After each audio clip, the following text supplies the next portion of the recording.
7వ అధ్యాయము 7వ వచనం. కాబట్టి ఏమందుము? ధర్మశాస్త్రము పాపమాయనా? అట్లా అనరాదు. ధర్మశాస్త్రం వలనే గాని పాపమనగా ఎట్టిదో మనకు తెలియకపోవు.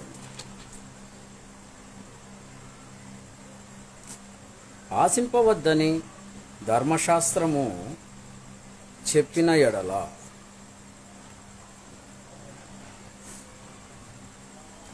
దురాశయను ఎట్టిదో నాకు తెలియకపోవు. దురాశ అనేది ఎలాంటిదో నాకు తెలియకపోవు. ఎందుకంటే కాబట్టి ఏమందు ధర్మశాస్త్రము పాపమాయన. ధర్మశాస్త్రం లేకుండా మనము పాపమా పుణ్యమా ఏది కూడా మనం తెలుసుకోలేము. అదే గనుక 6వ వచనంలో చూసినట్టయితే ఏముంది? ఇప్పుడైతే దేని చేత నిందింపబడితిమో దాని విషయమై చనిపోయిన వారమై ధర్మశాస్త్రము నుండి విడుదల పొందితిమి గనుక మనము అక్షరము అనుసరించిన వారమై ప్రాచీన స్వభావము కాక ఆత్మానుసారమైన నవీన స్థితి గలవారమై సేవ చేయుచున్నాము. ఎందుకంటే అందుకే ధర్మశాస్త్రము పాపమాయన అన్నాడు. ధర్మశాస్త్రము పాపమాయన అట్లా అనరాదు. ధర్మశాస్త్రం వలనే గాని పాపమనగా ఎట్టిదో మనకు తెలియకపోవు. ధర్మశాస్త్రం లేకపోతే పాపం అనేది ఏదో మనకి తెలియదు.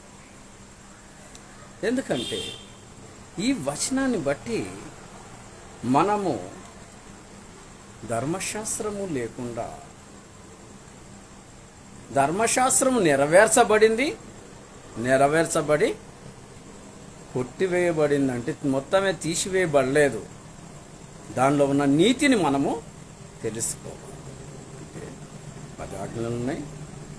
దానిలో మనము నెరవేర్చలేము గనక మన తండ్రి అయిన దేవుడు, మన ప్రభు అయిన యేసుక్రీస్తు వారు ఈ లోకానికి వచ్చి ఈ లోకంలో ఉన్న సమస్త పాపమును బట్టి ఆ పాపమును తన మీద వేసుకుని ఆయన శిల్వ మరణం.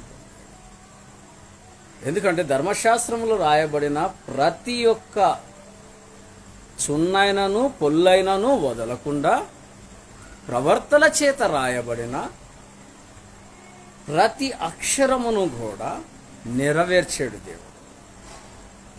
అందుకే ధర్మశాస్త్రం వల్ల మనం నీతిమంతులం కాము.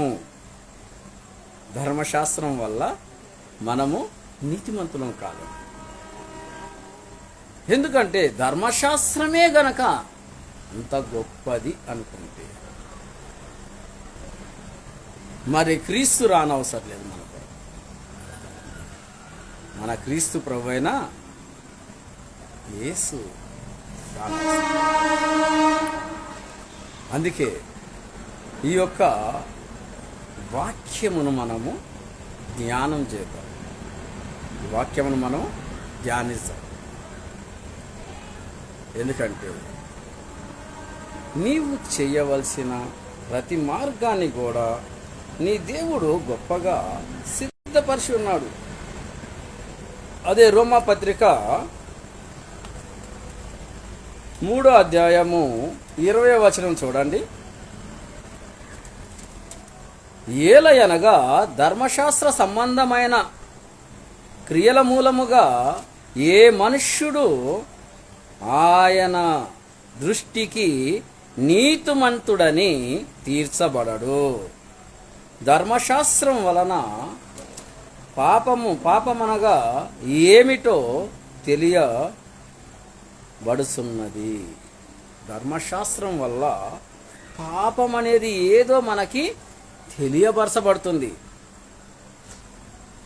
ఎందుకంటే ధర్మశాస్త్రం కొట్టివేసేడంటేనేమో పూర్తిగా నల్లనవైడ్ అయిపోయినట్టు, అంటే పూర్తిగా తీసివేయబడినట్టు.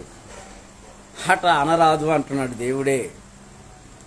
ధర్మశాస్త్రము పూర్తిగా తీసివేయబడలేదు అని అట్లా అనరాదు అంటూనే ఇక్కడేమన్నాడు, ఏలయనగా ధర్మశాస్త్ర సంబంధమైన క్రియల మూలముగా ఏ మనుష్యుడును ఆయన దృష్టికి నీతిమంతుడని తీర్చబడడు. ధర్మశాస్త్రం వలన పాపమనగా ఏమిటో తెలియబడుతున్నది. పాపమన్నది ఏదో తెలియబడుతున్నది. ఇక్కడ మనకి పెద్ద బాల శిక్షలాగా ధర్మశాస్త్రం పనికొస్తుంది. ధర్మశాస్త్రం అనేది పనికొస్తుంది. కానీ ధర్మశాస్త్రం వలన మనము నీతిమంతులమని తీర్చబడము. మన పాపములు కొట్టివేయబడవు. మన పాపములు కూడా కొట్టివేయబడవు. ఎందుకంటే నీవు క్రీస్తుని నమ్మితేనే, మన ప్రభు అయిన యేసు క్రీస్తుని నమ్మితేనే ఆ యొక్క మార్గంలోనికి నడవబడతావు. ప్రభు అయిన యేసుక్రీస్తుని నమ్మకుండా, విశ్వాసము లేకుండా, ఆయన రక్తంతో కడగబడకుండా మనము నీతిమంతులం అని మాత్రం తీర్చబడటానికి ఏమీ లేదు. అందుగురించే ధర్మశాస్త్ర సంబంధమైన క్రియల మూలముగా ఏ మనుషుడు ఆయన దృష్టికి నీతిమంతుడు కాడు. ఎవరి దృష్టికి? మన ప్రభు అయిన యేసుక్రీస్తు వారి దృష్టికి ఎవ్వరు కూడా నీతిమంతులు కారు. ఎందుకంటే ధర్మశాస్త్రం వల్ల నీవు నీతిని నేర్చుకోగలుగుతావు, నువ్వు ఎలా జీవించాలో నేర్చుకోగలుగుతావు. మన ప్రభు అయిన యేసుక్రీస్తుని నమ్మటం వల్ల నీకు విశ్వాసం అనేది వస్తుంది. విశ్వాసం అనే నావలోనికి నీవు నడుస్తావు. ఆ విశ్వాసము ఎప్పుడైతే నువ్వు పొందుతావో ఆ విశ్వాసాన్ని బట్టి నీవు గొప్పగా దీవించబడతావు. ఎప్పుడైతే మన ప్రభు అయిన యేసుక్రీస్తు వారి రక్తము చేత మనము రక్షించబడ్డామని నీవు నమ్ముతావో అప్పుడు నీవు ప్రతి విషయంలోనూ గొప్పగా దీవించబడతావు. అదే గనక మనం వచనం ప్రకారమే చూద్దాం. ద్వితీయోపదేశ కాండము 5వ అధ్యాయము 21వ వచనం చూడండి. నీ పొరుగువాని భార్యను ఆశింపకూడదు.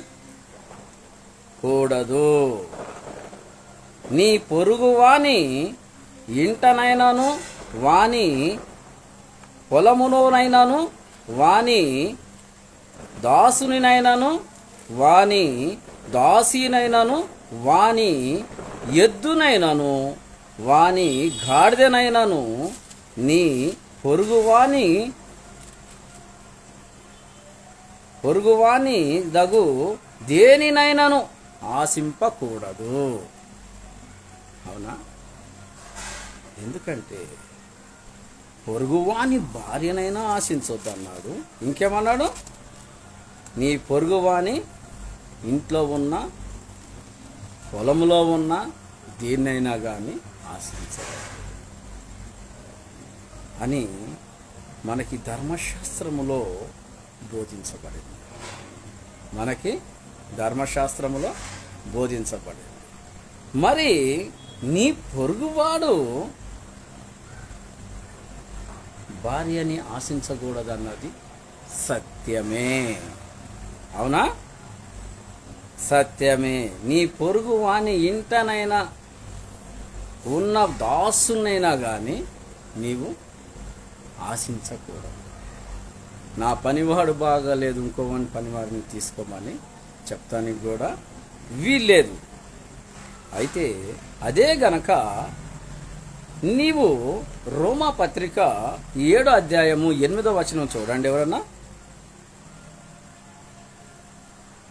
అయితే పాపము ఆజ్ఞ హేతువు చేసుకొని సకల విధములైన దురాశలను నా యందు పుట్టించెను.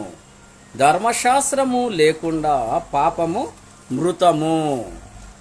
ధర్మశాస్త్రము లేకుండా పాపము మృతము.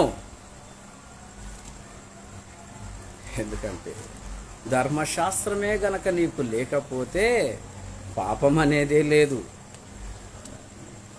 ధర్మశాస్త్రం లేకపోతే నీకు పాపం అనేదే లేదు. ధర్మశాస్త్రాన్ని నెరవేర్చాడు గనకే మరి ఈ నెరవేర్పేంది? ఈ యొక్క నెరవేర్పేంది? నెరవేర్పు అంటే మేకల రక్తం వల్ల కానీ. ధర్మశాస్త్రంలో ఏమని ఉంది? నీ పొరుగు వారిని దేన్ని కూడా ఆశించకు. ధర్మశాస్త్రములో ఒక గొర్రెని తీసుకుంటే మరలా 4 గొర్రెల్ని ఇవ్వవలసిందే. ఎవరన్నా కానీ ఒక కన్ను తీసేడే అనుకోండి, వాని కన్నుకు కన్ను తీయవలసిందే. ధర్మశాస్త్రం విషయంలో నీ ఒక్కటికి 4, నువ్వు ఒక్కటి తీసుకుంటే 4 తీయబడుతుంది అన్నట్టు. నువ్వు ఒకటి తీస్తే 4 ఇయ్యవలసిందే ఉంటుంది. అందుకని నీవు ఈ ధర్మశాస్త్రం ప్రకారము నీవు ఎలా ఉన్నావు, ఎలా జీవించగలుగుతావు? ఎందుకంటే ఒక ఎద్దుని నీవు వధిస్తేనో, ఒక మేకని నువ్వు వధిస్తేనో, లేకపోతే ఒక పొట్టేల్ని నీవు వధిస్తేనో దాని రక్తం వలన మనకు నిత్య జీవం దొరకదు. అందుకే మన ప్రభువైన యేసు క్రీస్తు వారు ఈ లోకంలోనికి వచ్చాడు. వచ్చి ధర్మశాస్త్రమును గురించి ధర్మశాస్త్రం అంతా కూడా నెరవేర్చి బలిగా ఎవరు అర్పించబడ్డారు? మన ప్రభువైన యేసు క్రీస్తు వారే తనకు తానుగా బలిగా అర్పించబడ్డాడు. తనకు తానుగా బలి అర్పించబడ్డాడు. ఎందుకంటే ప్రతి విషయమును దేవుడు స్పష్టముగా తెలియపరుస్తున్నాడు. దీన్ని బట్టి మనకి ఎలాంటి మాట మనకి అర్థమవుతుంది? రోమపత్రిక 3వ అధ్యాయము 5వ వచనం చూడండి.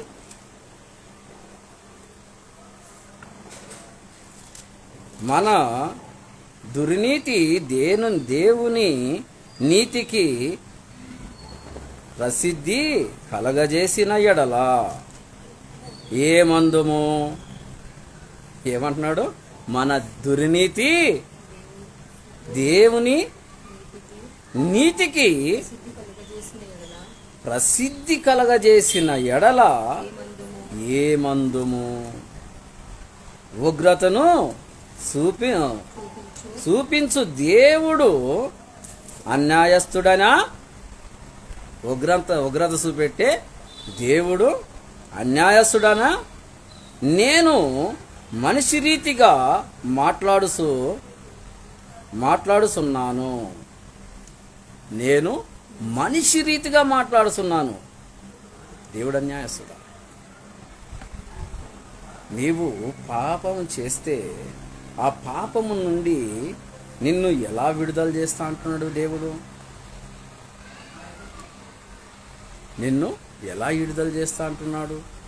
ఆయన నీ మాటల్ని ఎలా నీవు ఒప్పుకోవాలంటున్నాడు? నీ పాపం వల్ల నీవు పాపం చేస్తే ఆ పాపాన్ని ఎవరి దగ్గర నీవు ఒప్పుకుంటావు? అంటే నేను పాపిని అనేసి మనము యేసు ప్రభు యొక్క ఒప్పుకుని ఆయన రక్తము చేత మనము కడగబడుతున్నాం. ఎందుకంటే నీవు ప్రతి విషయములోనూ శ్రేష్టమైన మాటను పలుకుచు, శ్రేష్టమైన క్రియల చేత నడిపించబడుతూ, శ్రేష్టమైన మనసు కలిగి నడవాలి అనుకుంటే, నీవు పుట్టినప్పటి నుండి ఎన్నో పాపపు మాటలు మాట్లాడుండొచ్చు, పాపపు క్రియలు చేసి ఉండొచ్చు, అన్యాయపు మాటలు మాట్లాడుండొచ్చు, అన్యాయపు తీర్పులు తీయొచ్చు. అయితే ఇక్కడ నువ్వు రక్షించబడేది ఎక్కడంటే యేసు ప్రభు యొక్క ప్రేమ వలన మనము రక్షించబడుతున్నాం. లేకపోతే మన పాపాలకి ఎక్కడ కూడా ప్రాయశ్చిత్తమే లేదు. మన పాపాలకి ఎక్కడ కూడా ప్రాయశ్చిత్తం అనేదే లేదు. ఎందుకంటే ఎప్పుడైతే నా ప్రభు అయిన యేసుక్రీస్తు వారు నన్ను రక్షిస్తాడు, నన్ను రక్షించి నా పాపములను కడిగివేసి ఆయన నిత్య జీవంలోకి నడిపిస్తాడని ఎప్పుడైతే అనుకుంటావో అప్పుడు ప్రతి విషయంలోనూ నీ దేవుడు నీకు తోడుగానే ఉన్నాడు. ఎందుకంటే నీ విశ్వాసమే నిన్ను కాపాడుతుంది. అవునయ్యా, ఇంతకుముందు అనేక పాపాలు చేశాను, నోటి ద్వారా చేశాను, మాటల ద్వారా చేశాను, క్రియల ద్వారా చేశాను, నా బలము ద్వారా నేను దేన్నైనా ఎదిరించాను, దేన్నైనా కానీ ఇది నా సొంతమని నేను తీసుకున్నాను, ఎలా పడితే నేను అలా జీవించాననేసి నువ్వు అనుకోవచ్చు. అవునా? అయితే ఇప్పుడు నిన్ను దేవుడు ఎలా నీ యొక్క మార్గాన్ని సిద్ధపరిచాడు, నీ యొక్క మార్గాన్ని ఎలా సిద్ధపరిచాడు చూడండి. రోమాపత్రిక 8వ అధ్యాయము 1వ వచనం చూడండి. కాబట్టి ఇప్పుడు క్రీస్తునందు ఉన్న వారికి శిక్షా విధియు లేదు. ఏ శిక్షా విధియు లేదు. క్రీస్తునందు జీవించు ఆత్మ యొక్క నియమము పాప మరణముల నియమము నుండి నిన్ను విడిపించెను. ఎట్లనగా ధర్మశాస్త్రము దేనిని చెయ్యజాలకపోయెనో దానిని దేవుడు చేసెను. ఎట్లా చేశాడు? ధర్మశాస్త్రము దేన్నైతే చెయ్యలేకపోయిందో దేవుడు చేసెను. ఎందుకంటే ఇక్కడ సజీవుడును నిన్ను రక్షించే నీ దేవుడు ఇక్కడ ప్రతి మాటను కూడా శ్రేష్టముగా మాట్లాడుతూ శ్రేష్టమైన క్రియల ద్వారా నిన్ను నడిపిస్తూ ఆయన యొక్క మార్గాన్ని సిద్ధపరుస్తూ ఉన్నాడు. ఎట్లనగా ఇప్పుడు క్రీస్తు యేసునందు ఉన్న వారికి ఏ శిక్షయు లేదంటున్నాడు. ఎందుకు లేదు అంటే క్రీస్తు యేసుని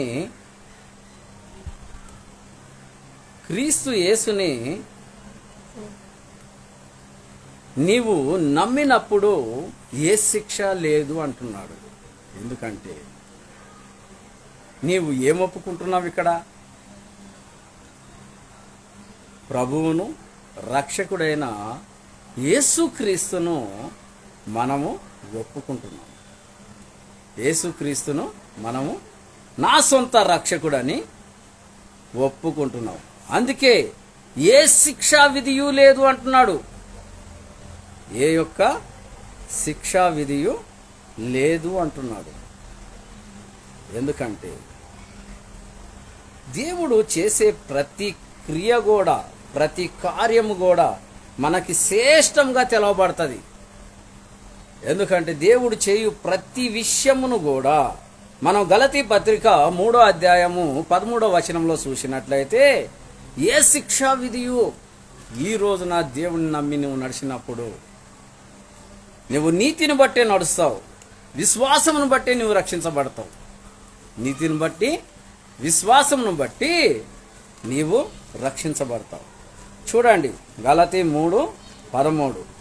ఆత్మను గురించిన వాగ్దానము విశ్వాసం వలన మనకు లభించున్నట్లు అబ్రహాము పొందిన ఆశీర్వాదము క్రీస్తు యేసు ద్వారా అన్యజనులకు కలుగుటకై క్రీస్తు మన కోసము శాపమై మనలను ధర్మశాస్త్రము యొక్క శాపము నుండి విమోచించెను. మన ఎలా విమోచించాడు? శాపము నుండి విమోచించెను. ఎలా? ఆత్మను గురించిన వాగ్దానము అంటే నీ యొక్క ఆత్మ దేవుడితో మమేకం అవ్వాలి. నీ యొక్క ఆత్మ దేవుడితో మమేకం అవ్వాలి. ఎప్పుడు ఎవరికి కొట్లాడ పెడదామా, ఎవరితో కొట్లాడదామా, ఎవరిని ఎట్లా దూషిద్దామా అన్నది కాదు. నీవు ఎలా ఉండాలంటే పరిశుద్ధాత్మ దేవుడు మనతో అటాచ్మెంట్ అవ్వాలి, మన మనసుకు అటాచ్మెంట్ అవ్వాలి. ఎందుకంటే మనిషి ఎలా ఉంటాడంటే దేవుణ్ణి నమ్మినట్టే ఉంటాడు, దేవుళ్ళలోని పడిపోయినట్టే ఉంటాడు. దేవుణ్ణి నమ్మినట్టే ఉంటాడు, దేవుడి నుండి పడిపోయినట్టే ఉంటాడు. దేవుడు చేసే క్రియలు ఏందో తెలియదు, మనుషులు చేసే క్రియలు ఏందో కూడా తెలియదు. దేవుని క్రియలు అర్థం కాదు, మనుషుల క్రియలు అర్థం కాదు. ఎందుకంటే మనుషులు ఆలోచనలు ఎలా ఉంటాయంటే దేనికి దానికి మనం ఇలా చేస్తే బాగుంటుంది అంటే మన శరీరం ఏదైతే కోరుకుంటుందో దాన్నే చేస్తానికి ముందుకు పరిగెత్తా ఉంటాం. కానీ ఆత్మ అలా ఉండదు. ఆత్మ అలా ఉండదు. ఆత్మ తెలియజేసే మాట ఏంటంటే నీ ఆత్మ దేవునితో మమేకం అవ్వాలి. ఎవరితో అవ్వాలి? దేవునితో మమేకం అవ్వాలి. ఎందుకంటే దేవుడు నిన్ను రక్షించగలిగేవాడు. ఆ విశ్వాసం నీలోకి రావాలి. ఫస్ట్ దేవుడితో మమేకం అవుతామంటే విశ్వాసం నీలో నిలవబడాలి. ఆ విశ్వాసము నీతో నిలిచి ఆయన యొక్క కార్యములను జరిపించాలి. వచనం ఏం చెప్తుంది మనకి? చదవండి ఒకసారి. ఆత్మానుసారంగా ఆత్మను గురించిన వాగ్దానము విశ్వాసం వలన మనకు లభించున్నట్లు అబ్రహాము పొందిన ఆశీర్వాదము యేసుక్రీస్తు ద్వారా అన్యజనులకు కలుగుటకై క్రీస్తు మన కొరకు శాపమయ్యాడు. ఏమంటున్నాడు? శాపమై మనలను ధర్మశాస్త్రము యొక్క శాపము నుండి విమోచించెను. ఎందుకంటే నీ కొరకు నా కొరకు దేవుడు ఏమయ్యాడు? శాపంగా మారాడు. ఆయన నీతిమంతుడు. ఆయన నీతి అని చెప్పటానికి కూడా మనకి అంత అర్హత లేకుండా ఉన్నాం. అలాంటి దేవుడు మన కొరకు సృష్టిని నోటి మాటతో సృష్టించిన దేవుడు మన కొరకు, మన పాపముల కొరకు, మన యొక్క అతిక్రమముల కొరకు ఆయన పాపముగా మారాడు. పాపంగా మారాడంటే పాపం చేసాడు అన్నట్ట? లేదు, అట్లా అనకూడదు. పాపంగా మారాడంటే మన పాపాలు ఆయన మీదకి తీసుకున్నాడు. మన పాపాలు ఆయన మీదకి తీసుకుని ధర్మశాస్త్రాన్ని నెరవేర్చాడు. ఎందుకంటే నువ్వు క్రైస్తవుడివి అనబడ్డావంటే నువ్వు క్రీస్తును పోలిన వాడివి అని అర్థం. నీ ఆత్మకు దేవుని ఆత్మ లంగరేసినట్టు ఉంటుంది అన్నమాట. నీ ఆత్మకు దేవుని ఆత్మ లంగరేసినట్టు ఉంటుంది. ప్రతి విషయము కూడా నీతోనే మాట్లాడుతున్నాడు దేవుడు. ప్రతి మాటని కూడా నీతోనే మాట్లాడుతున్నాడు. ఎందుకంటే నీ శరీరం యొక్క మాటలు వేరే ఉంటాయి, శరీర క్రియలు వేరే ఉంటాయి, ఆత్మక్రియలు వేరే ఉంటాయి. అందుకే ఆయన నీ శరీరమును బట్టి నీ శరీరంతో చేసిన ప్రతి పాపమును కూడా ఆయన తన మీద వేసుకుని పాపముగా మారాడు. ఎందుకంటే పాపం వల్ల వచ్చే జీతము మరణము. ఆ మరణము యొక్క ముళ్ళు ఎరగదీసినది యేసు ప్రభువారే. ఖాళీ సమాధి ఏదన్నా ఉందంటే యేసు ప్రభువారిది తప్ప ఎవ్వరిది లేదు. సృష్టి ఆరంభం. ఎందుకంటే దేవుడు ప్రతి విషయంలోనూ నిర్దేశమైన మార్గాల్ని మనకి సిద్ధపరుస్తున్నాడు. అందుగురించే మన ఆత్మకు గురించిన వాగ్దానం విషయంలో ఆత్మను మనము వాగ్దానం చేసుకోవాలి. అదే 2 కొరింథీయులకు రాసిన పత్రిక, కొరింథీ 2 పత్రిక 5:17. కాగా ఎవడైనాను క్రీస్తునందు ఉన్న ఎడల వాడు నూతన సృష్టి. కాగా క్రీస్తునందు ఉన్నవాడు ఏందంట? నూతన శక్తి, నూతన సృష్టి. ఎందుకంటే నీవు నీ ఆలోచన వల్ల ప్రభువైన యేసుక్రీస్తు వారిని నువ్వు తక్కువ చూస్తానికి వీల్లేదు. నీ మార్గాల వల్ల, నీ యొక్క క్రియల ద్వారా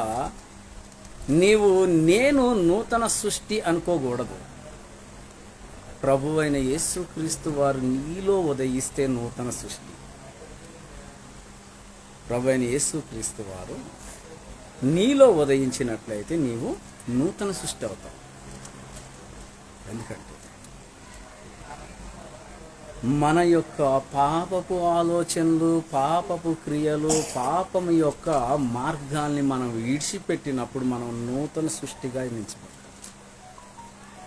మనం ఒప్పుకోవాలి దేవుడి దగ్గర. ఒప్పుకుని నా నుండి ఇది జరిగింది అంటే నీ దేవుడికి తెలియదా? నువ్వేం మాట్లాడతావు, నువ్వు ఎలా జీవిస్తావు, నువ్వు ఎలా నీ జీవితాన్ని ఎలా నడిపిస్తావో. ఆయన ఎలా అంటే మన ఆత్మలను, మన మూలుగులను, మన నరములను, మన యొక్క హృదయములో ప్రతి ఆలోచనని శోధించే దేవుడికి నువ్వేం మాట్లాడుతున్నావో తెలియదా? నువ్వు ఎలాంటి మాటల ద్వారా నువ్వు మోసపోతున్నావో, ఎలా మోసపరచబడుతున్నావో తెలియదా? దేవుణ్ణి ఎంచుకుని కూడా నేను క్రైస్తవుణ్ణి అంటే నూతన సృష్టి అని అర్థం. క్రైస్తవుడు అంటే నూతన సృష్టి. అప్పటి వరకు ఉన్న జీవితము మారాలి. అప్పటి వరకు ఉన్న జీవితము స్పష్టంగా మారాలి. ఎందుకంటే మన అభిప్రాయం మారాలి. నూతనంగా నీవు తీర్చబడాలి. అభిప్రాయం మారకుండా నా పాత స్థితి అలాగే ఉంచుకుని నేను నూతన సృష్టిలోకి వచ్చానంటే అది మనం మోసం చేసుకుంటున్నాం. పాత స్వభావం ఎప్పుడైతే మనలో మారుతుందో పాపము నుండి నీవు విడుదలైపోయినట్టు, ఏ శిక్షకు కూడా పాత్రుడు కాకుండా దేవుడి దగ్గర రెడీగా వెళ్ళిపోతావు. డైరెక్ట్ వెళ్ళిపోతావు. తెలుసా? ఎందుకంటే నువ్వు జడ్జిమెంట్లో నిలవకుండానే నీవు దేవుని యొక్క మార్గాన్ని నువ్వు తెలుసుకుని నూతన సృష్టివయ్యి నీవు నూతన సృష్టిగా నువ్వు మారి, అంటే నిన్ను నీవుగా కాదు, క్రీస్తు వలె నిన్ను నీవు ప్రజెంటేషన్ చేసుకో. ఎందుకంటే నిన్ను ప్రేమించేవాడిని నువ్వు ప్రేమిస్తే అది ఎవరైనా చేయవచ్చు, అవునా? కానీ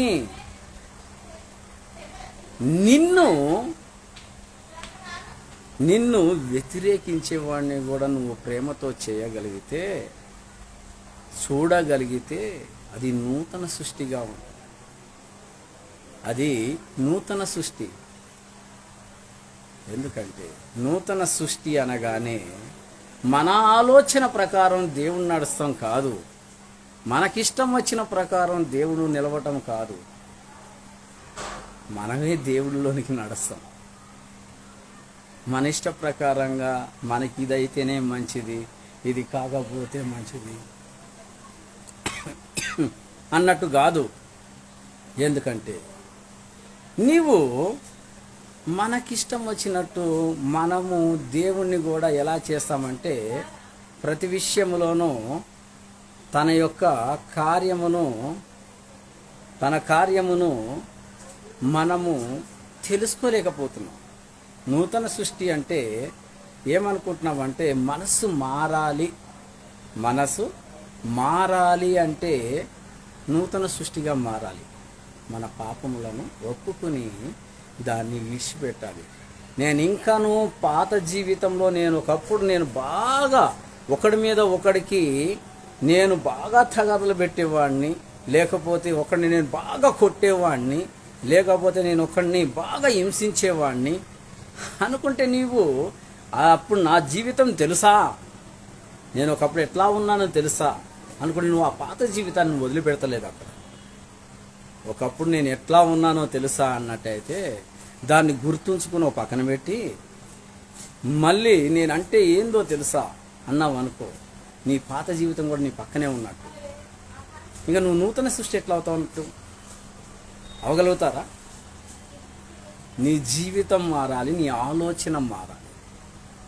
నీ జీవితం మారాలి, నీ ఆలోచన మారాలి. నీ ఆలోచన మారకుండా నూతన సృష్టిగా కాలేవు. అందుకే ధర్మశాస్త్రంలో నీవు ప్రతి విషయాన్ని కూడా, ధర్మశాస్త్రంలో ఉన్న ప్రతి విషయాన్ని కూడా నువ్వు చూసి ఇది పాపమని తెలుసుకోవటానికి ధర్మశాస్త్రం మనకి పనిచేస్తుంది. కానీ నీవు ధర్మశాస్త్రం నుండి బయటికి వచ్చి నూతన సృష్టిగా నడిపించబడటానికి, గొప్పగా నిలవటానికి నీ యొక్క మార్గాన్ని సిద్ధపరచుకోవాలి, విశ్వాసాన్ని పెంపొందించుకోవాలి.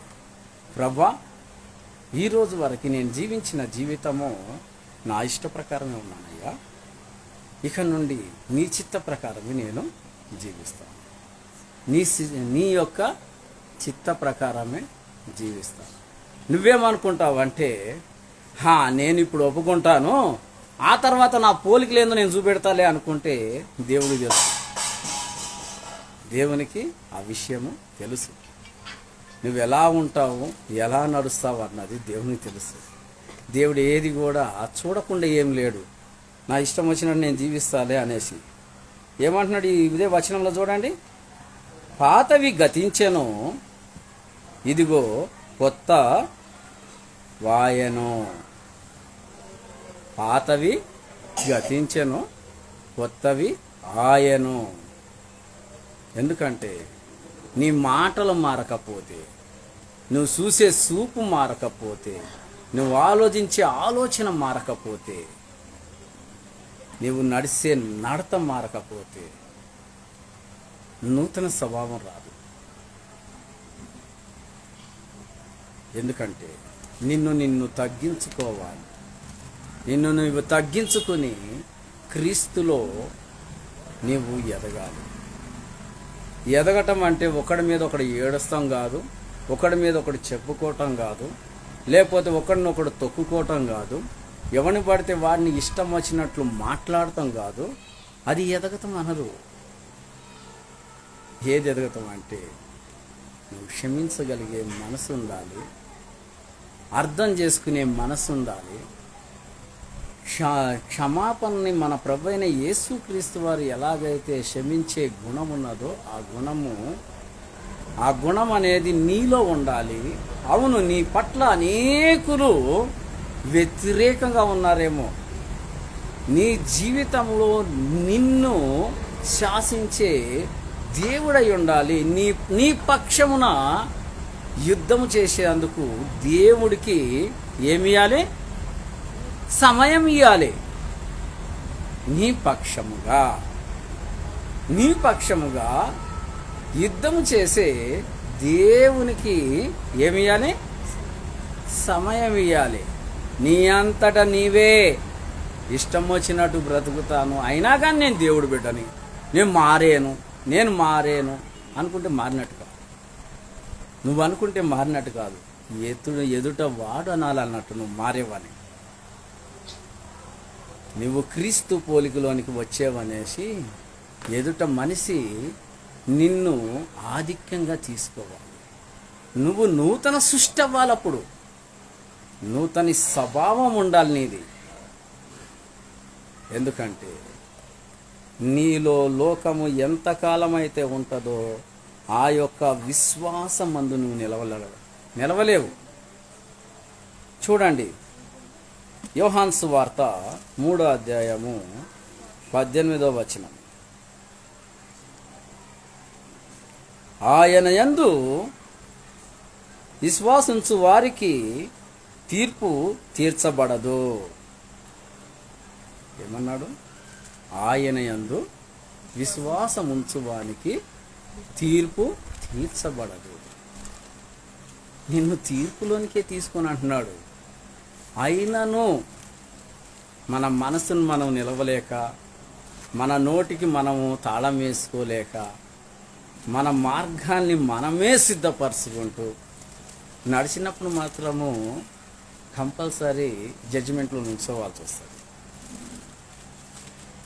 ఎప్పుడైతే దేవుని విశ్వసించి నా సొంత రక్షకుడు, నన్ను కాపాడువాడు మన యేసయ్యే, నన్ను కాపాడువాడు నా రక్షకుడే, ఆయన సమస్తం నాకు చేయగలుగుతాడని ఆ విశ్వాసంలో ఉన్నట్టయితే నీవు తీర్పులోనికి రావు. ఏమంటున్నాడు? ఆయన యందు విశ్వాసం ఉంచు వానికి తీర్పు తీర్చబడదు.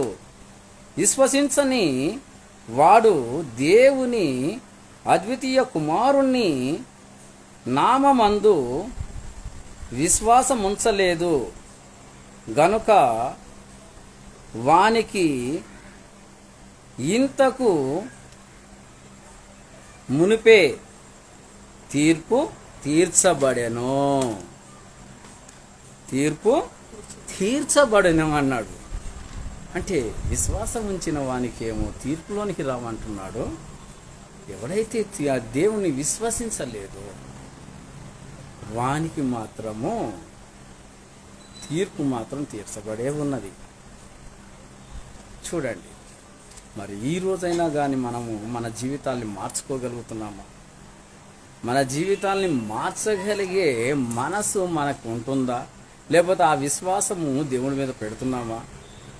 పెట్టినట్టయితే నీ ముంగడికి తీర్పు రాదు. తీర్పుని దాటివేస్తావు. తీర్పుని దాటివేసి వెళ్ళిపోతావు. నీవు సగం విశ్వాసం ఉన్నట్టయితే సగం అటు సగం ఇటు, సగం లోకంలోనికి, సగం దేవునిలో, సమయానుసారంగా సమయముగా ఆ అనుసారంగా నువ్వు జీవించినట్లయితే తీర్పులోకి రాకదా. అంటే నేను ఇక్కడ దేవుణ్ణి నమ్ముకున్నాను, మళ్ళీ బయటికి వెళ్ళిన తర్వాత నేను లోకంతో కూడా జీవించాను. లోకంలో ఉన్నవాళ్ళు నా వాళ్ళే, దేవుల్లో ఉన్నవాళ్ళు కూడా నా వాళ్ళే. ఇట్లా నీవు నిలువెచ్చగా ఉన్నట్టయితే నువ్వు దేవుడితో ఎలా నడుస్తావు? జడ్జిమెంట్లోకి రాక తప్పదు కదా. అందుకే నువ్వు విశ్వాసం ఉంటే సంపూర్ణమైన విశ్వాసం ఉంచు. దేవుని యందు సంపూర్ణమైన విశ్వాసం ఉంచినట్లయితే అబ్రహాం వలె నీవు తీర్పులోకి రాకుండానే నిత్య జీవంలోకి వెళ్ళిపోతావు. నిత్య జీవమే మనకు కావాల్సింది. ఈ లోకములో నువ్వు ఎన్ని సంపాదించినా, ఎన్ని మాటలు చెప్పినా, ఎన్ని అబద్ధాలు ఆడినా, ఎంతమందిని మోసం చేసినా, ఎంతమందిని మోసపోయినా కానీ కడకి ఏం కావాలి? నిత్య జీవమే కావాలి. ఎప్పుడు? నిత్యము ప్రేమతో నేను నిండుండాలనే కోరుకుంటాను. నా పాపము క్షమించబడాలనే కోరుకుంటాను. ఏ మనిషి అయినా ఈ భూమి మీద ఉన్నా ప్రతి మనిషి కూడా పాప క్షమాపణ కొరకే ఎదురు చూస్తూ ఉంటాడు. నీ పాపం క్షమించబడుతుందంటే ఎక్కడికైనా వెళ్తాడు. ఇక్కడ పాపం క్షమించబడుతుందంటే ఎంత దూరమైనా వెళ్ళి ఆ పాపమును నేను పోగొట్టుకోవాలని అనేకమైన కార్యాలు చేస్తానికి వారు సిద్ధంగా ఉంటారు. ఎందుకంటే నీ పాపం పోతుంది, ఇదిగో చూడు దీంట్లో దుంకమంటే దుంకేస్తారు, ఇదిగో ఇది చేయమంటే చేసేస్తారు, ఇట్లా నడుము అంటే నడుస్తారు. కానీ మనస్సు మార్చుకోరు. ఎందుకు? నీ పాపం క్షమించబడాలంటే మనస్సు మారాలి, నీ ఉద్దేశం మారాలి. నువ్వు తీర్పులోకి రావద్దంటే నీకు కలిగిన ధనము చేత నువ్వు వేల లక్షల మందికి ఆహారం ఇచ్చినా నీ పాపం క్షమించబడదు. నీ మనస్సులో ద్వేషం ఉంచుకుని అనేకులకు నేనే ప్రేమ గలవాడినని ఎన్ని మాటలు చెప్పినా కానీ నువ్వు క్షమించబడవు. నువ్వు క్షమించబడేది ఎప్పుడంటే విశ్వాసం ఉంచితేనే. దేవుని మీద విశ్వాసం ఉంచినట్లయితే నువ్వు క్షమించబడవు. ఇదే సత్యం. విశ్వాసాన్ని కాలి ముంగట పెట్టుకుని, కాలి పెదవుల మీద పెట్టుకుని నీ మనస్సు మారకపోతే ఆ విశ్వాసము మృతమే. ఆ విశ్వాసము మృతమే. నువ్వు ఎన్ని మాటలు చెప్పి నీ సమయానికి నువ్వు ఎన్ని పనులు చేపించుకున్నా కానీ అది నీ విశ్వాసము నిలవలేనిదైతే అది మృతమే. అది నిజముగా నిలిసే విశ్వాసం కాదు. అందుకే దేవుడు ఇక్కడ ఈ వాక్యం ప్రకారం మనకి 2 మాటలు కూడా ఎట్లా చెప్తున్నాడు? ఆయన యందు విశ్వసించు వానికి తీర్పు తీర్చబడదు అని చెప్తున్నాడు. దానిలోనే కొంచెం ముందుకెళ్తే ఏమంటున్నాడు? విశ్వసింపని వాడు దేవుని అద్వితీయ కుమారుని నామమందు విశ్వసింప లేదు గనుక వానికి ఇంతకు మునుపే తీర్పు తీర్చబడింది. ఇంతకు మునుపే తీర్చబడింది. అంటే నీవు వాక్యం చెప్పే వరకు నీకు ఒక భారం ఉంది. ఎదుటివాణ్ణి వాడు విన్నాడా లేదా విశ్వసించమని నువ్వు చెప్పగలిగిన వరకు నువ్వు చెప్పావు. నమ్ముతాడా లేదా నువ్వు నమ్మాల్సిందే అని చెప్పనవసరం లేదు. గొంతు మీద కత్తి పెట్టి నువ్వు నమ్మాలి లేదు. విశ్వాసం అనేది నువ్వు ఫోర్స్తో చేసేది కాదు, ప్రేమతో చెప్పేది. విశ్వాసం అనేది నువ్వు ప్రేమతో నడిపిస్తేనే వస్తుంది. కానీ నేను నీతిమంతుణ్ణి అనేసి మనము భుజాలు ఎగరేసుకుంటేనో నోటితో చెప్పుకుంటేనో వచ్చేది కాదు. నీతి అనేది మన జీవితంలో జీవించాలి. మనం నవీన స్వభావం చెంది ఉండాలి. నూతనమయ్యాలి మన జీవితము. పాపపు జీవితము నూతనంగా మార్చబడి ఉండాలి. అది స్వభావము. మన స్వభావం మారాలి. నేను ఇంతకుముందు ఎట్లా ఉన్నాను, నేను ఇప్పుడు అట్లనే ఉంటాను. నేను చిన్నప్పటి నుండి ఇట్లానే ఉన్నాను, నేను ఇట్లా ఉన్నాను. నువ్వు చిన్నప్పుడు తెలవకున్నావు కదా, ఇప్పుడైతే పెద్దవాడు అయినావు కదా. మరి పెద్దవాడు అయినప్పుడు పెద్దవాని లెక్కనే జీవించాలి కదా. ఇంకా చిన్నపిల్లల చేతలేంది? అలాంటి చేతలు ఉండకూడదు కదా. వాడు నన్ను కొట్టాడు, వీడు నన్ను తిట్టాడు. నిన్ను మార్చుకో. నీవు మారకుండా తీర్పు నుండి దాటిపోతానంటే కాదు. వచనంలోకి వెళ్దాం. రోమాపత్రిక 5వ అధ్యాయము 1వ వచనం చూడండి. కాబట్టి విశ్వాస మూలమున మనము నీతిమంతులుగా తీర్చబడి మన ప్రభువైన యేసుక్రీస్తు ద్వారా దేవునితో సమాధానము కలిగి ఉందుము. దేవునితో ఎప్పుడు సమాధానం కలిగి ఉంటాము? విశ్వాస మూలముగానే నీతిమంతులుగా తీర్చబడతాం. విశ్వాసం నీకు నిజంగా ఉంటే నీతిమంతులుగానే తీర్చబడతాం. నువ్వేం పని చేస్తున్నావో, ఎలాంటి జీవితము నీది ఉన్నదో, నువ్వు రోజు వెళ్ళి ఏం పని చేస్తున్నావో అది దేవుడు నీకు ఇచ్చినదే. నువ్వు చేసే ప్రతి పని కూడా నీకు ఇచ్చినదే. దానిలో నీవు మారాల్సింది ఏంటంటే పని కాదు, మార్చుకోవాల్సింది హృదయాన్ని మార్చుకోవాలి. హృదయాన్ని మార్చుకుంటే నీవు నీతి నీలో నుండి వెలుగ్గా నువ్వు కాపాడుతావు. హృదయం మారకుండా నేను నీతిమంతుణ్ణి, నేను చాలా మారాను, నేను చాలా గొప్పగా జీవిస్తున్నానని మనం ఎంత కొట్టుకున్నా కానీ నీ హృదయంలో ఉన్న కాఠిన్యం దేవుడు చూస్తాడా లేదా? నీ హృదయంలో కాఠిన్యం ఉందంటే దేవుడు చూస్తాడు. నీతి అనేది విశ్వాసం మూలంగానే వచ్చింది, ఇక దేని వలన రాదు. అవును, నా దేవుడు ఉన్నాడు, నన్ను రక్షిస్తాడు. ఎలాగైతే చిన్నపిల్లవాడిగా ఉన్నప్పుడు నేను పడకుండా మా నాన్నగారు రక్షిస్తారు అనే విశ్వాసం ఉంటుందో, లేకపోతే తల్లి దగ్గర నువ్వు ఉన్నప్పుడు, నువ్వు చిన్నగా ఉన్నప్పుడు ఎగురుతుంటే మా తల్లి కింద పడకుండా పట్టుకోగలిగిద్దన్న విశ్వాసం ఎలాగైతే ఉంచుతావో, అలాగే దేవుడు కూడా నిన్ను పాపం నుండి రక్షిస్తాడన్న విశ్వాసం నీకుండాలి. ఆ విశ్వాసము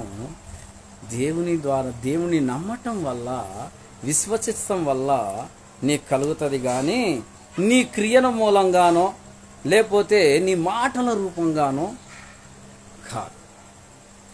ఇది సత్యం.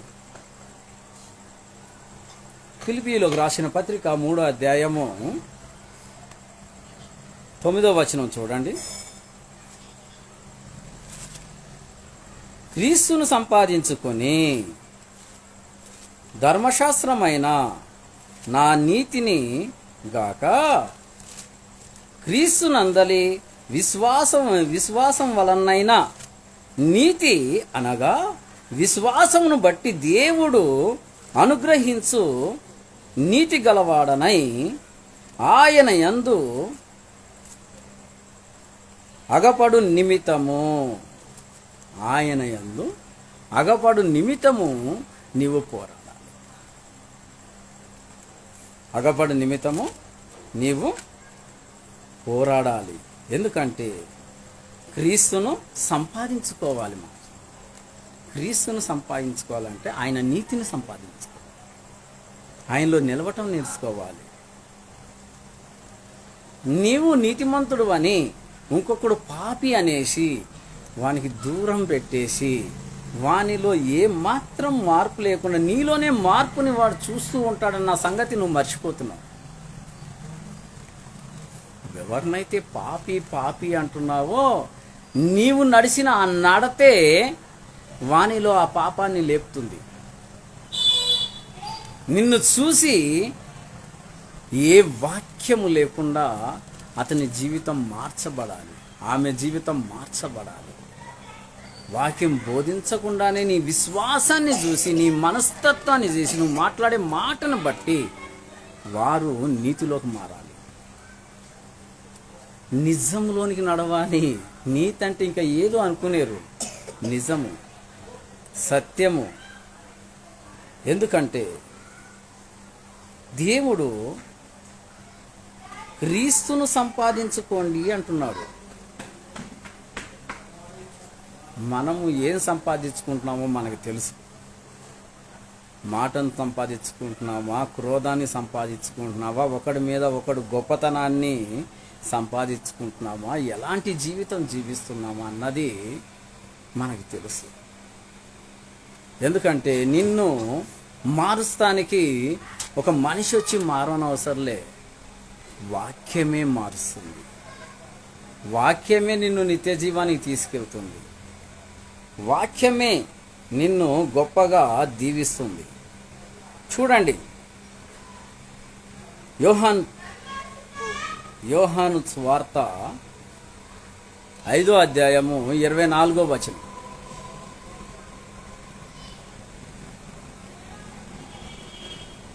నా మాట విని నన్ను పంపిన వాని యందు విశ్వాసించువాడు నిత్య జీవము గలవాడు. ఎవరి మాట నమ్మాలి? వాక్యములో ఉన్న మాటను నమ్మాలంటే మన ప్రభువైన యేసుక్రీస్తు వారి మాటని నీవు నమ్మాలి. నా మాట విని నన్ను పంపిన వాని యందు విశ్వసింపవలెను. విశ్వసించువాడు నిత్య జీవము గలవాడు. వాడు తీర్పులోనికి రాక మరణములో నుండి నిత్య జీవములోనికి దాటియున్నాడని నీతో నిశ్చయముగా చెప్పుచున్నాను. నిత్య జీవంలోకి దాటి ఉన్నాడని నీతో నిశ్చయముగా చెప్తున్నా అంటున్నాడు. చూడండి, నా మాట విని నన్ను పంపిన వాని యందు విశ్వసించిన వాడు. యేసు ప్రభు వారి ఈ లోకంలోనికి వచ్చాడు. దేవుని పలుకులన్నీ మనం చూస్తున్నాము, వాక్యంలోనే ఉన్నాయి. నమ్మి నిత్య జీవము గలవాడు, వాడు తీర్పులోనికి రాక మరణంలో నుండి జీవములోనికి దాటిపోయినవాడు ఉన్నాడని మీతో నిశ్చయముగా చెప్తున్నా అంటున్నాడు.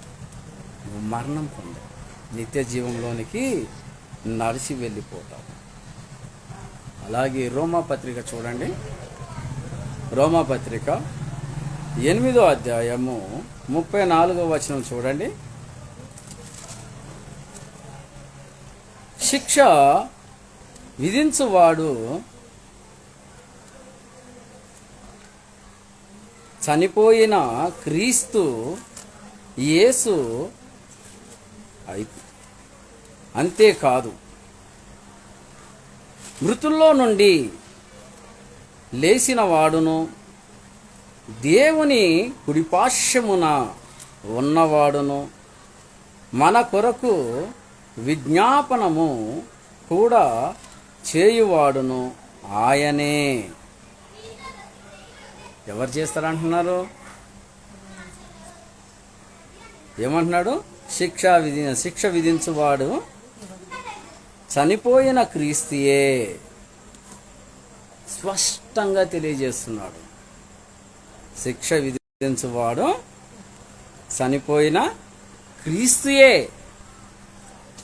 మన పాపములు పైకేసుకుని చనిపోయి నా వాడే నిన్ను రక్షించువాడు. ఎందుకంటే చనిపోయాడు అని ఏడకే ఆగలేదు, మరలా తిరిగి లేచాడు, జయించాడు, మరణాన్ని జయించాడు. మృతుల్లో నుండి లేచినవాడు దేవుడు కుడిపార్శ్వమున కూర్చుండును. మన కొరకు విజ్ఞాపన కూడా చేయువాడు ఆయనే.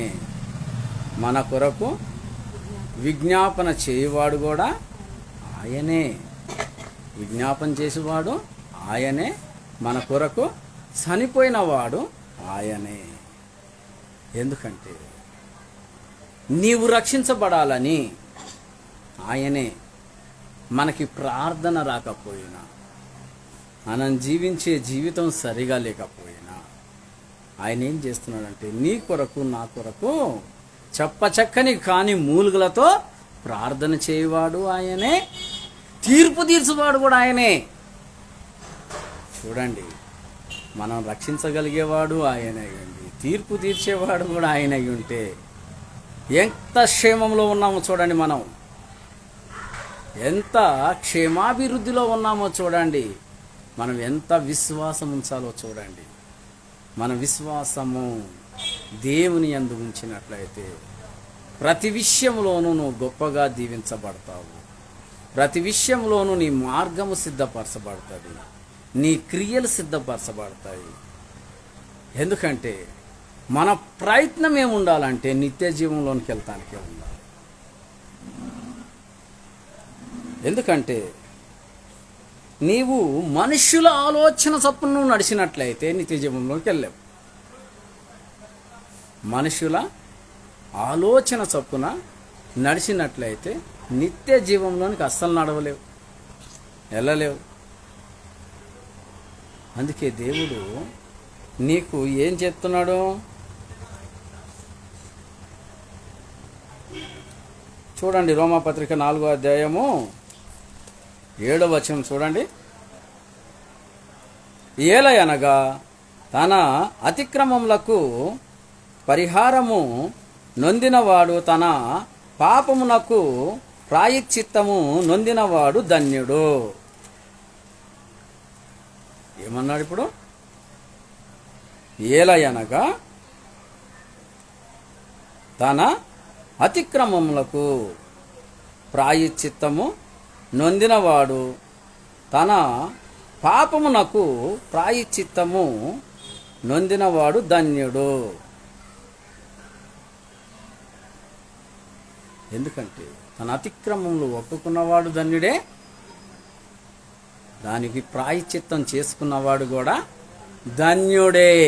నీ పాపాన్ని ఒప్పుకుంటే నువ్వు ధన్యుడివే, నీవు ధన్యురాలివే. ప్రతి మార్గాన్ని కూడా దేవుడు సిద్ధపరుస్తున్నాడు. ప్రతి మార్గాన్ని కూడా నీకు గొప్పగా తీర్చిదిద్దుతున్నాడు ఆయన. అదే యోహాను సువార్త 15వ అధ్యాయము 4వ వచనంలో చూసినట్టయితే, ఆయన యందు నిలిచియుండి మీ యందు నేనును, చూడండి, ఆయన యందు నిలిచియుండి మీ యందు నేనును నిలిచియుందును. చూసినావా? నీ యందు నేను కూడా నిలిచియుందును. తీగే ద్రాక్షావల్లితో ఏమంటున్నాడు? తీగే ద్రాక్షావల్లితో నిలిచి ఉంటే గాని తనంతట తానే ఎలాగూ ఫలించదో అలాగే నాయందు నిలిచి ఉంటేనే గాని మీరు ఫలింపరు. నాయందు నిలిచి ఉంటేనే మీరు ఫలిస్తారు. అలా లేకపోతే మీరు ఫలించలేరు. ఎవరు యందు నిలిచి ఉండాలి? ప్రభు యందు నిలిచి ఉండాలి. ప్రభు యందు నిలిచి ఉంటేనే మనము పరలోక రాజ్యానికి అర్హులుగా ఉంటాము. ఎందుకంటే ఆయన తీగ ఉన్నాడు. ఆయన తీగ ఉన్నాడు. ఆయన్ని నువ్వు అల్లుకుంటేనే నువ్వు ఫలించగలుగుతావు.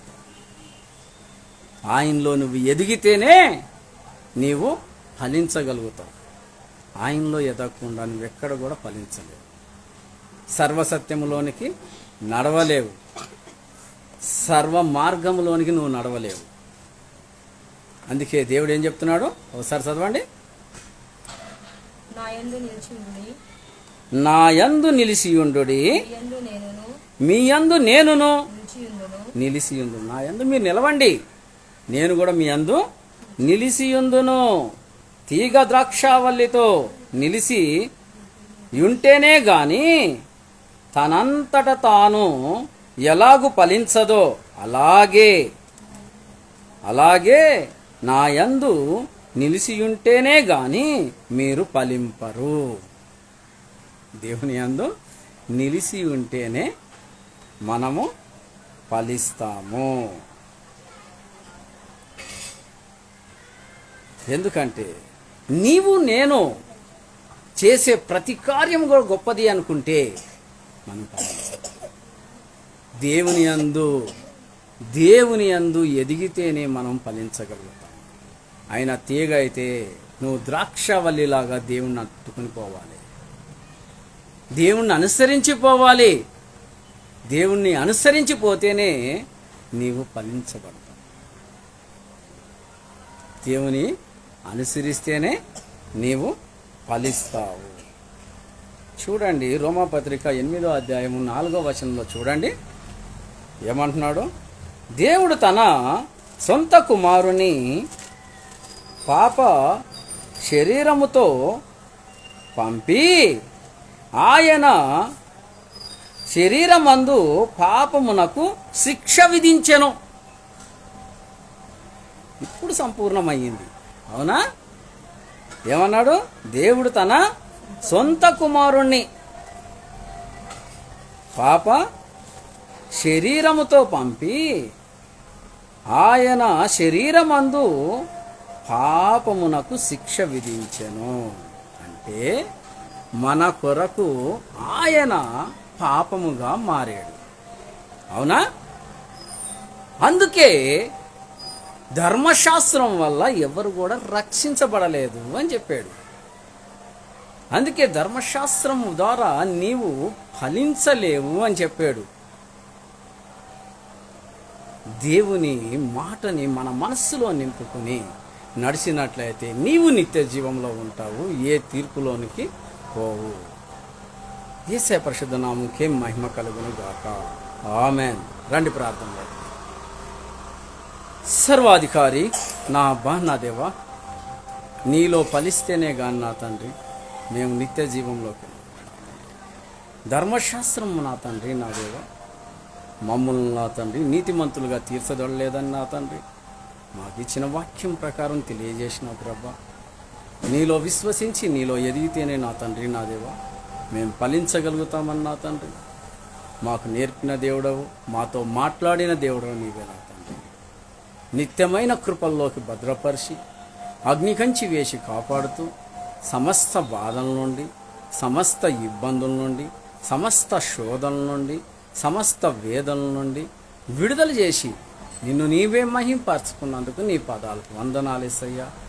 నీ కృపయు, నీ సమాధానము, నీ ప్రేమయు కుమ్మరిస్తూ మేము జీవించే జీవితం నా తండ్రి ఆశీర్వదించి మేము ఫలించులాగా, నీలో నా తండ్రి ఎదుగులాగా మాతో నా తండ్రి నీవే ఉండి నీ ఆత్మకార్యం నా తండ్రి జరిపిస్తున్నందుకు నీ పాదాలకు వందనాలేసయ్యా. నీ ఆత్మను ప్రతి ఒక్కరి మీద కుమ్మరించి నా తండ్రి సమస్త బాధల నుండి, సమస్త ఇబ్బందుల నుండి, సమస్త శోధల నుండి, సమస్త వేదల నుండి విడుదల చేస్తూ నిన్నీవే మహింపరుచుకుంటున్నందుకు నీ పాదాలకు వందనాలేసయ్యా. హెర్బోజలాలి విశ్వసర్వే శివలవసల్లాహయవ్లేష్కర సర్వ స్మిగ ప్రోష్మి అబ్రోసలవ్ విశ్వసర్వే హెవిగ పాష్పిలార్ విశ్వసర్వ వల్ blood touch, holy spirit touch. నీ శక్తిని, నీ ఆత్మను కుమ్మరిచి ప్రతి ఒక్కరి మార్గాన్ని నా తండ్రి సిద్ధపరిచి నా తండ్రి నా దేవ నీవు తీగవు నా తండ్రి, మేము ద్రాక్షవల్లి వలె నా తండ్రి నిన్ను హంతుకునిలాగా నా తండ్రి నీలో ఎదుగులాగా నా తండ్రి మమ్మల్ని తీర్చిదిద్దుతూ నీ కృపావరములతో నింపుతున్నందుకు నీ పాదాలకు వందనాలేసయ్యా. నీకే మహిమ ఘనత నా తండ్రి కలుగుగా నీవే మహింపరుచుకున్నందుకు నీ పాదాలకు వందనాలేసయ్యా. ప్రతి ఒక్కరిని ఆశీర్వదించినందుకు నీ పాదాలకు వందనాలేసయ్యా. ప్రతి మార్గాన్ని సిద్ధపరిచినందుకు నీ పాదాలకు వందనాలేసయ్యా. నజరుడైన యేసుక్రీస్తు నామమున పరిశుద్ధాత్మ నామమున అడిగి వేడుకుంటున్నాం నా తండ్రి. ఆమెన్. Praise the lord.